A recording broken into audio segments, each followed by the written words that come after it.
Baxın əzizlərim, insan özü nə qədər olursa, onun xitabı da o qədər olur. Nə deməkdir, insan nə qədər olursa, xitabı da o qədər olur. Görürsən ki, bəzi insan xitab eləyəndə elə ancaq öz çərçivəsinə xitab eləyir, öz ətrafına xitab eləyir. İnsan var bir dənə bütün xalqa, millətə xitab eləyir. İnsan var bütün müsəlmana, ümmətə xitab eləyir. İnsan da var ki, görürsən ki, bütün bəşəriyyətə xitab eləyir. Bütün insanlığa xitab eləyir. Bizim Qur'anımız, yadınızda qalsın, Qur'anımız və Peyğəmbər və Ali Peyğəmbər ümumbəşəri olduğuna görə onların xitabları bütün insanlar üçündür. Bir dəstəyə aid deyil.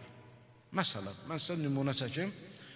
Baxın, Cəməl döyüşü var İslam tarixində. Birinci dəfə müsəlmanla döyüşüdür. Birinci dəfə müsəlmanla müsəlman qılınc çəkiblər bir-birinə ordu şəklində. İndi ola bilsin, ona qədər şəxsi olub, fərdi olub.